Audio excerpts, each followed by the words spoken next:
Pour la discussion, je propose que tout le monde, en tout cas toutes les personnes qui souhaitent participer à la discussion, activent leur caméra pour que ça soit plus convivial dans les échanges. Et donc, ne vous inquiétez pas, tout le monde est le bienvenu pour participer et poser des questions. Bien sûr, Christelle et moi, on en a en ressources s'il le faut, mais c'est très libre. Et donc, on a une quarantaine de minutes sans difficulté pour discuter, ce qui nous laisse pas mal de temps aussi, si les intervenantes et intervenants le souhaitent, à l'issue des questions, de redéployer un point qui aurait été rapidement passé.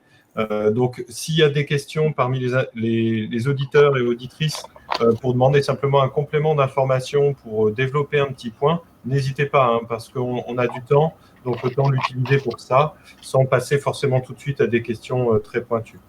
J'avais une petite question, je vais faire court à M. Fuchs. En fait, quand vous parlez d'immersion extéroceptive et d'immersion proprioceptive, j'ai l'impression que vous posez une frontière entre les deux.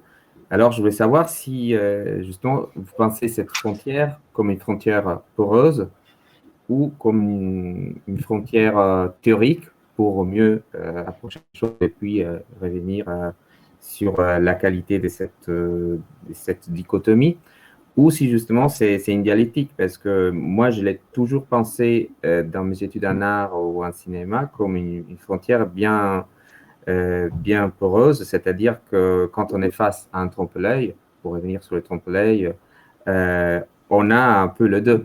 On a évidemment une prise extéroceptive, mais aussi voilà, un effet proprioceptif. Donc, voilà, donc c'était la première question. Et la deuxième, à un certain moment, dans vos diapositives, on voit la phrase dans la VR, il n'y a pas d'image. Là, si possible, revenir un peu sur cette expression pour comprendre si vous opposez environnement à image ou s'il y a encore autre chose, parce que je fais partie dans un partenariat avec un projet sur la réalité virtuelle qui s'appelle justement Iconic, c'est-à-dire que la réalité virtuelle, bon, les expériences de la réalité virtuelle seraient une négation de l'image. Et donc, je voulais savoir si, si vous pouvez revenir sur cette phrase. Donc, la réponse, oui, alors, proprioception, extéroception, tout ça est lié. Alors, justement, j'ai peut-être mal expliqué ou j'étais un peu rapide, parce qu'évidemment, il fallait reprendre un peu des notions de base sur la proprioception et l'extéroception. Mais vous avez raison de souligner, tout ça, c'est bien imbriqué. Et j'ai bien souligné que certains sens extéroceptifs, comme la vision, qu'on croit, sert aussi à la proprioception. Donc, tout est bien lié. Et mon schéma, même quand je sépare l'immersion sensorimotrice, l'immersion cognitive, fonctionnelle, etc., bon, c'est pour des explications. Mais c'est bien évidemment que l'être humain, c'est un tout et que ce n'est pas séparable comme on peut le présenter dans un schéma.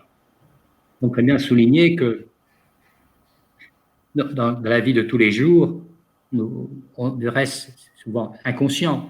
On est en train de regarder l'environnement, on est en train de l'écouter, on est en train de percevoir inconsciemment son corps dans l'espace, etc. Tout ça, c'est inconscient et la conscience, on peut penser à bien d'autre chose que l'activité sensorimotrice de son corps. Mais tout ça est donc bien lié. Par contre, mes explications, c'était bien pour séparer.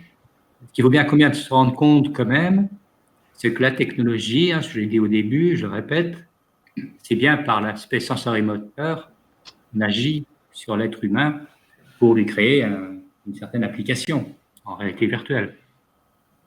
Donc, il faut bien maîtriser ce que l'on fait grâce aux interfaces que j'appelle comportementales, que ce soit sensorielle, que ce soit motrice ou les deux, comment on agit. Mais on agit, après, on peut se poser les questions, est-ce qu'on va, tous ces sens, on a toujours les sens qui fonctionnent, tous nos sens proprioceptifs, extéroceptifs, et même aussi d'autres, hein, qui fonctionnent constamment.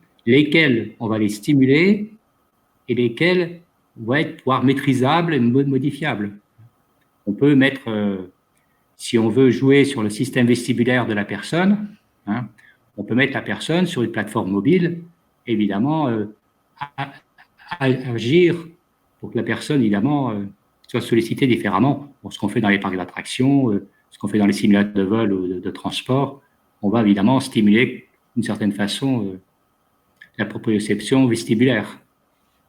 Mais tout est bien lié. Hein. Il n'y a pas à faire à part des choses. Alors, c'est l'aspect, évidemment, c'est là on le fait concrètement par rapport à ce que vous disiez, vos expériences de trompe-l'œil, etc. C'est plus, je donne une explication intuitive, vous n'êtes pas forcément d'accord, je n'ai pas trop travaillé ces questions-là, mais quand vous faites une illusion optique, de toute façon, vous agissez concrètement au niveau visuel. Mais il y a un ressenti du corps qui va être d'une certaine façon, mais qui n'est pas maîtrisable techniquement. Hein. Il y a un ressenti. Je comprends. Un ressenti, tandis que là, techniquement, on peut jouer sur la proprioception musculaire, on peut faire ressentir des efforts, mais évidemment, c'est une technologie un peu lourde, hein, les interfaces à retour d'effort. On peut équiper la personne d'interfaces tactiles, et là, le toucher, c'est extéroceptif et proprioceptif hein, aussi, et on peut évidemment mesurer, détecter les articulations des bras. Si on met un exosquelette sur la personne, évidemment, on va pouvoir bouger le corps de la personne d'une façon plus fine, plus différente que si on lui donne à la personne que des manettes. Mais souvent, les manettes suffisent. Hein. En fonction des mouvements des mains, on peut évidemment établir à peu près correctement le mouvement des bras, des membres postérieurs et inférieurs, mais c'est aussi discutable. Donc ça, c'est la première question. Alors l'autre remarque, c'est un peu provocateur, hein, puisque évidemment, vous, l'image, c'est le cinéma, l'audiovisuel, on passe par l'image. Mais le cinémage, c'est un processus de vision artificielle par rapport à la vision naturelle. Et ça, c'est difficile à comprendre parce qu'on n'a pas cette notion-là. On est tellement dans l'image, hein, la télévision, sur l'ordinateur, comme actuellement, on parle tellement de l'image que on oublie que c'est un processus artificiel, c'est pas la vision naturelle. Et avec un visiocasque, quand vous mettez ça, on se rapproche de la vision naturelle. Alors c'est un peu provocateur, mais bien sûr, techniquement, il y a des images, hein, il y a des écrans, même dans la visiocasque.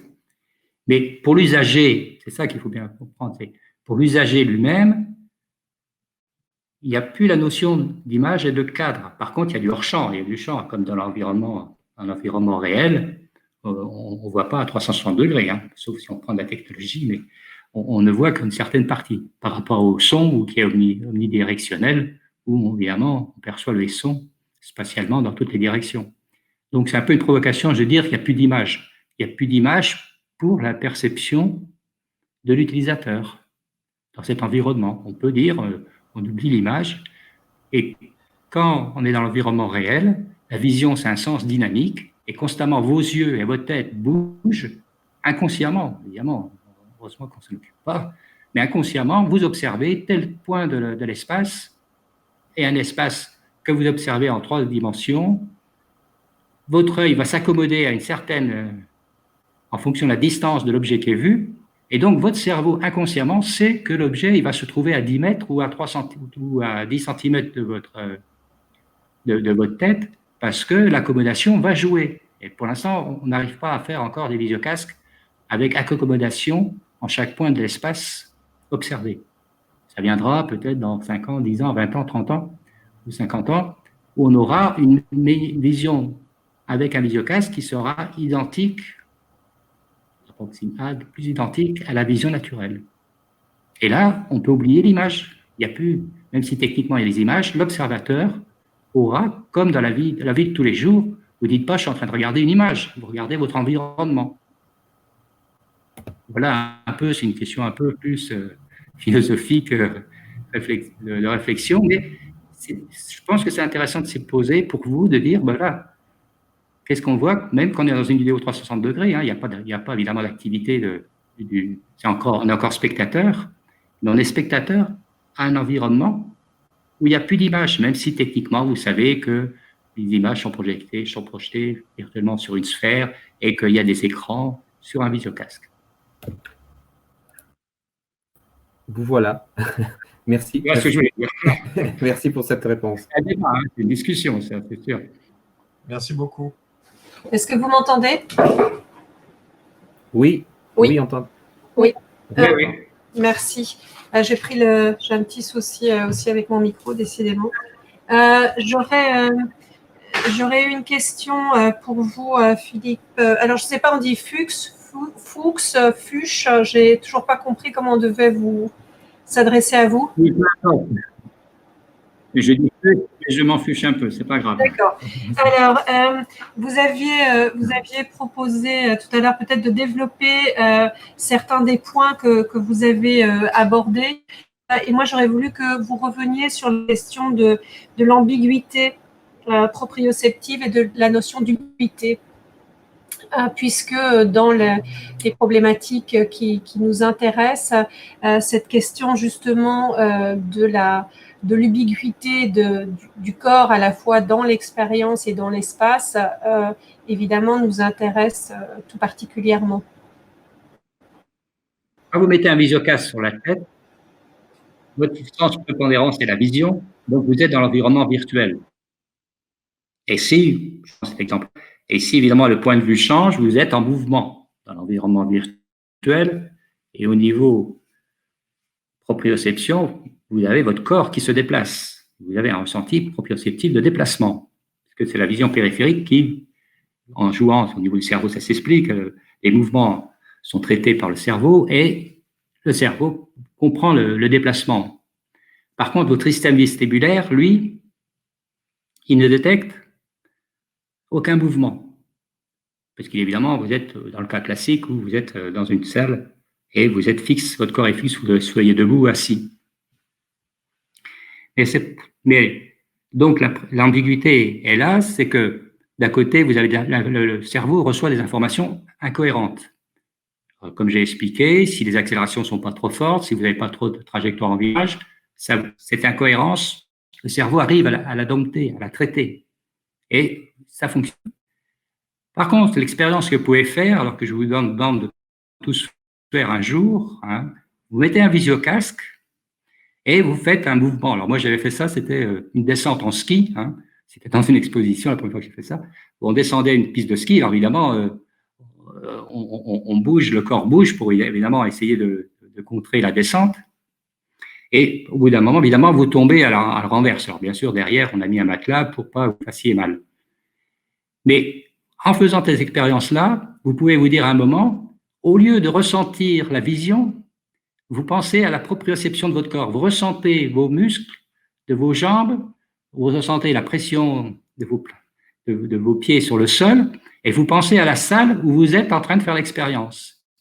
Et à ce moment-là, grâce à votre rôle consciemment, vous êtes vous ressentez le corps dans la salle et vous voyez des images d'une descente de ski. Mais à ce moment-là, votre proprioception, vous l'avez consciemment dans l'environnement réel. Alors, c'est peut-être difficile à expliquer, mais il faut le vivre. Et je vous dis, la prochaine fois, vous faites ça avec un visiocasque, vous faites un mouvement quelconque, virtuellement, mais au lieu de vous concentrer sur l'image que vous êtes en train d'observer, vous vous concentrez sur votre corps, que maintenant, vous pouvez quand je vous parle, vous dire, ressentir, vous pouvez ressentir évidemment la pression que vous avez tactile, proprioceptive, que vous avez sur vos jambes, sur votre tronc, si vous êtes assis en général, même si vous êtes debout. Et donc, il y a une ambiguïté qui est là et qui peut être utilisée. On peut évidemment s'en servir. Par exemple, toujours dans cet exemple-là, si vous êtes un visiocasque et vous êtes debout dans une salle, si vous demandez à quelqu'un d'autre qui vous tape sur vos jambes, vous allez vous ressentir différemment puisque vous allez avoir des stimuli qui viennent du monde extérieur réel et non pas virtuel. Donc, ça permet d'expliquer un peu ces ressentis. Et quand on fait évidemment des expériences avec du vertige, vous voyez un ravin devant vous virtuellement, vous avez une impression de vertige, vous pouvez avoir peur, etc. Même si vous êtes dans une salle. Mais pour plus avoir peur, eh ben, il suffit de dire, je pense à ce que j'ai vu avant de mettre mon casque, j'étais dans une salle et à ce moment-là, vous n'avez plus du tout le vertige. Excusez-moi, c'est un peu épique.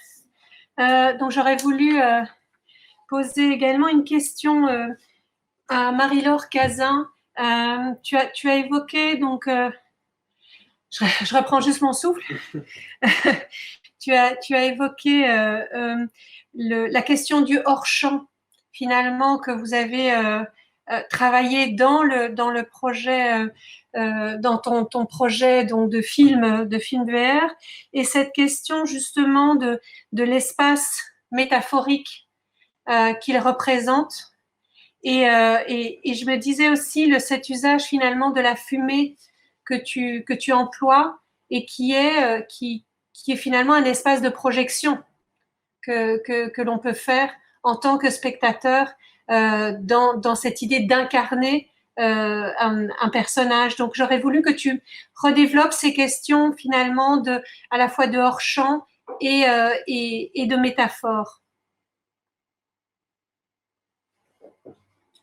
Est-ce que tu peux mettre le son, s'il te plaît?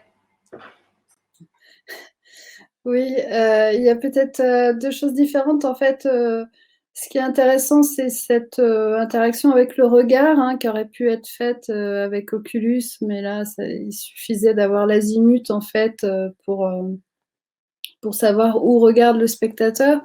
Mais donc l'action par le regard, l'exemple magnifique, c'est Notes on Blindness qui a été déjà cité hier, où par le regard, on active, on passe d'une scène à l'autre, etc. C'est vrai que cette conscience du regard, ça permet de donner au spectateur une conscience de son propre regard, et c'est une des choses vraiment très particulières qu'on peut faire dans ce dispositif. Par rapport à peut-être la question de façon plus large sur le hors-champ et comment effectivement il y a cette en fait c'est vrai que c'est difficile, il faut vraiment, quand on a fait des films, il faut vraiment se décaler de l'expérience cinématographique et penser les choses autrement. C'est vraiment des nouveaux paradigmes et donc malgré tout on essaye de retirer les films sur la grammaire cinématographique. Alors là on avait un cadrage, on n'en a plus. Malgré tout, un cadrage, effectivement, c'est une très longue tradition et elle existe encore dans beaucoup de médiums actuellement, comme les tablettes, les smartphones, etc.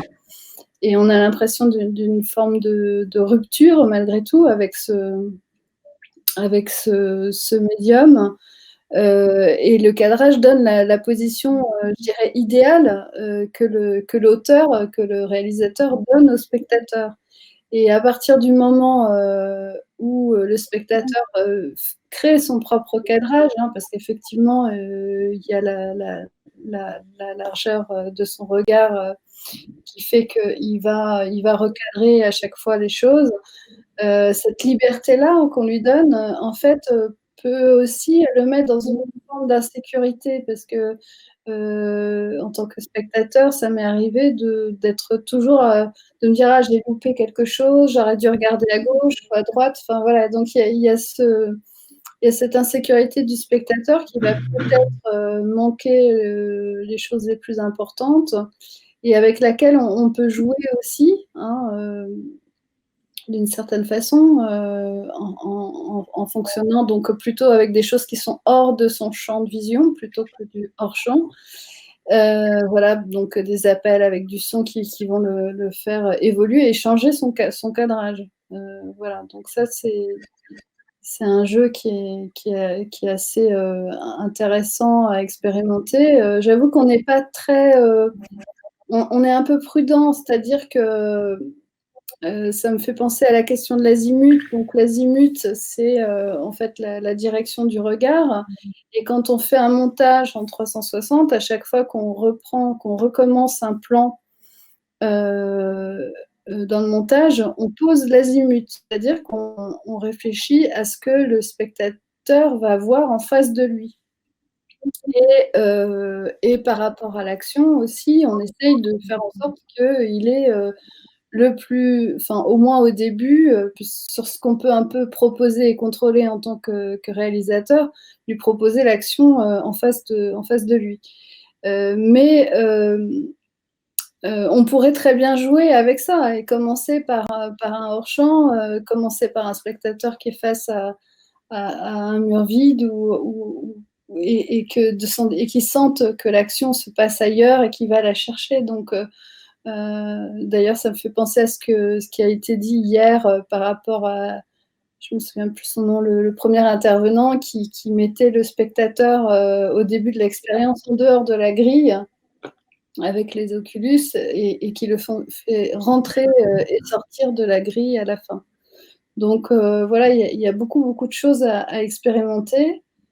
Une partie de la question, effectivement, peut-être, c'est cette question de l'imaginaire, de la co-création du spectateur par rapport à... C'est ça que tu voulais aussi peut-être que je développe. Je suis partie un peu dans plein de sens. Non, pas de souci, tu peux développer la question de l'imaginaire. J'aurai une autre question après, mais vas-y, tu es lancé, je pense que ça intéressera les autres intervenants. Donc, développe ce que tu allais dire sur la question justement de l'imaginaire. Ben alors, c'est vrai qu'il y a, si on s'appuie un petit peu sur les écrits de Christian Mess, en fait, qui a étudié cette question de la mise en action par rapport à l'immersion cinématographique, que Raymond Bellour, pour sa part, compare un petit peu avec un dispositif hypnotique. Le fait d'être dans une semi-hypnose, d'être immergé dans le film, ça permet certaines choses. Et à partir du moment où il y a une action physique qui est provoquée, pour Christian Mess, on perd l'immersion, en fait. On perd l'engagement du spectateur. Donc, à partir de là, est-ce que c'est vraiment... c'est d'autres formes d'engagement, en fait, qui se posent, et d'interaction qui se posent avec la VR. Moi, j'aime bien opposer ces deux figures qui sont celles d'Adali et Faustine. En fait, dans l'invention de Morel, je ne sais pas si vous connaissez ce livre, donc il y a une projection comme ça d'une femme qui n'interagit jamais avec le personnage principal et qui fantasme énormément vis-à-vis de cette femme. Et donc, on peut dire que d'une certaine façon, tout ce qui se passe est énorme, en fait. Tout ce que va produire ce spectateur isolé dans cette île par rapport à cette projection est extrêmement énorme en termes émotionnels. Et puis, il y a Adali, qui est dans l'Ève nouvelle, où c'est une sorte d'avatar interactif, la nouvelle Ève qui va complètement interagir avec le spectateur. Et ce spectateur, lui, il va créer d'une autre façon avec cette figure interactive. Mais voilà, c'est vraiment deux formes qui fonctionnent très différemment, et on peut toujours se demander, que ce soit dans une forme ou dans l'autre, quelle est la part en fait d'un mode d'interaction ou d'un autre qui paraît a priori beaucoup plus passif et beaucoup plus mental.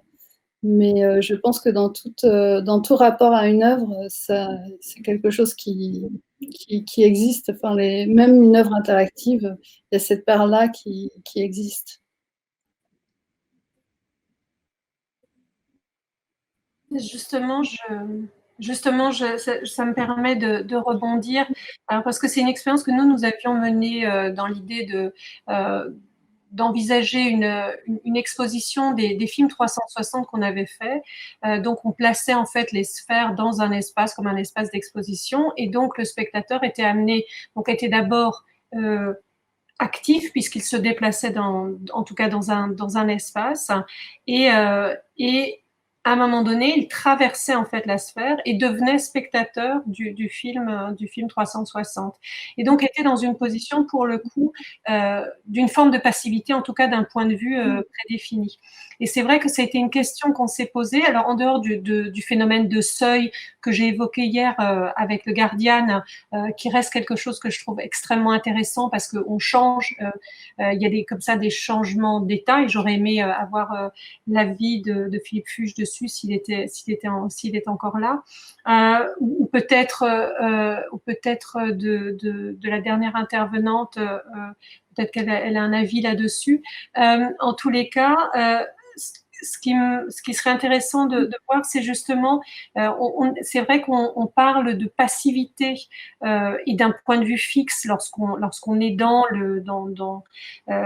un espace 360. C'est vrai qu'on peut faire une interaction par le regard. Nous, on l'a utilisé aussi parce que c'est quelque chose qui est assez intuitif, contrairement à l'idée d'une téléportation, ou ce qui est souvent nécessite des manettes, mais on a fait aussi la téléportation par le regard.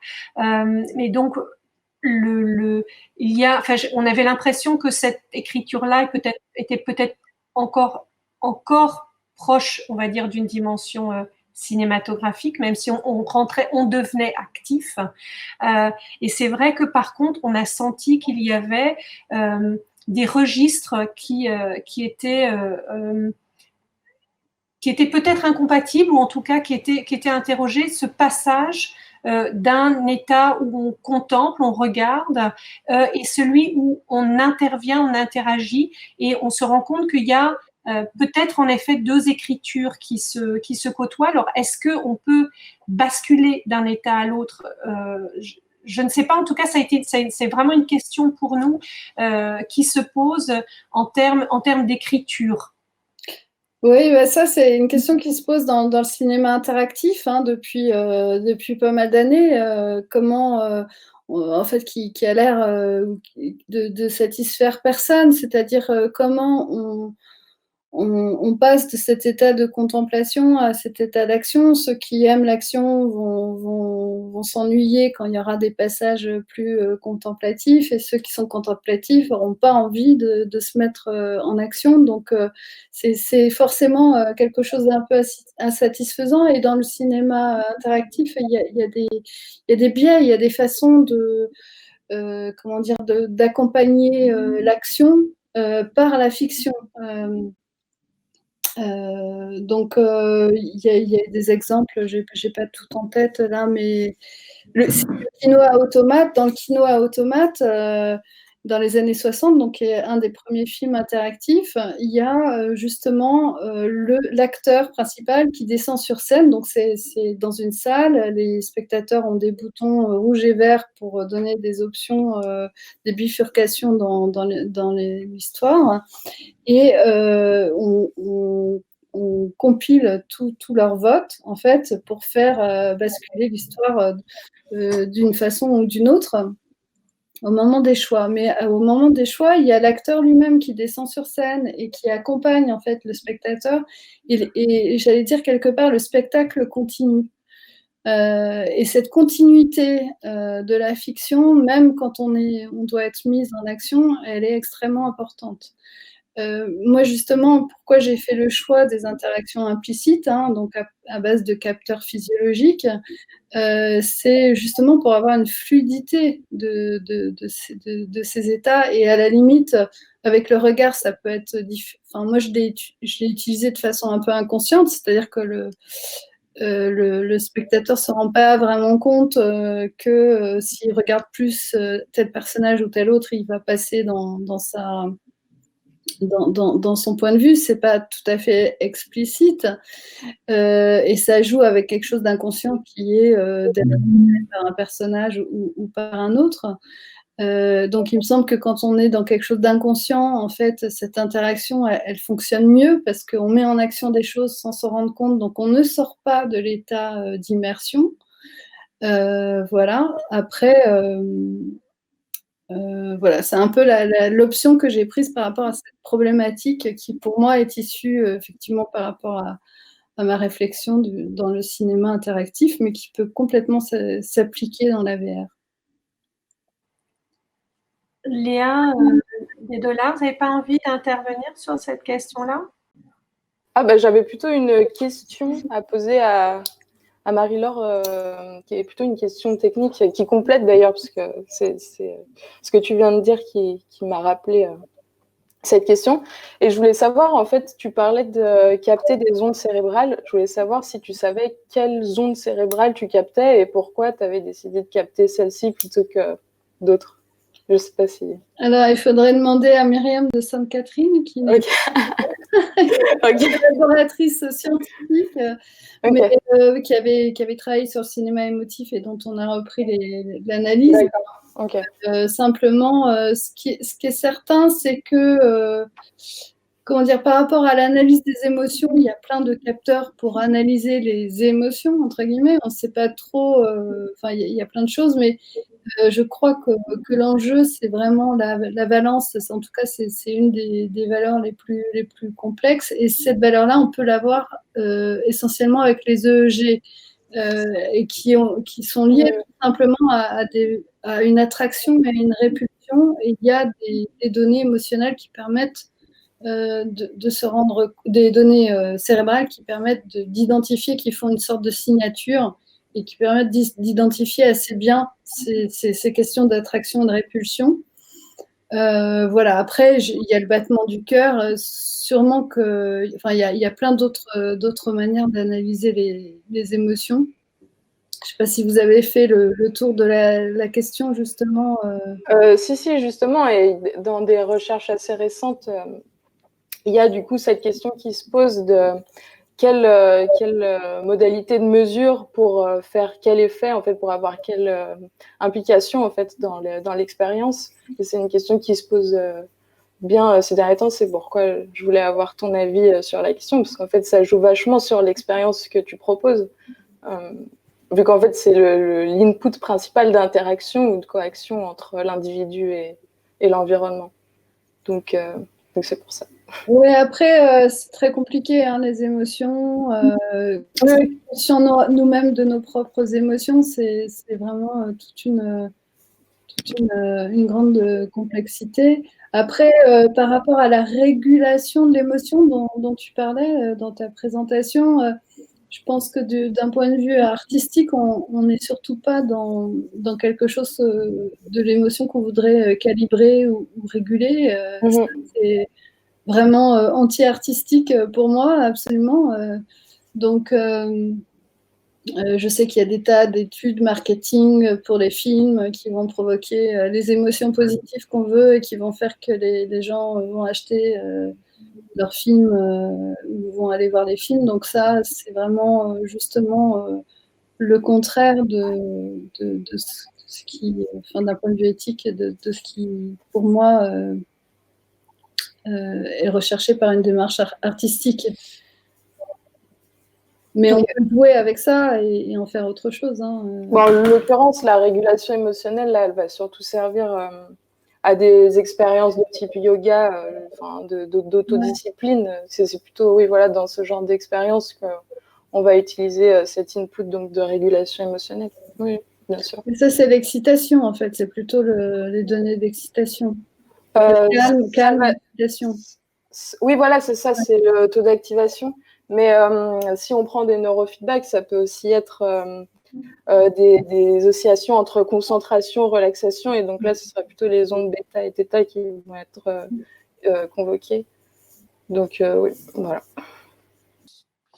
Écoutez, à toutes et à tous, je vous remercie beaucoup pour votre présence et vos questions. On se retrouve à 14h pour écouter Claire Châtelet, qui va conclure la session réservée au corps et aux émotions.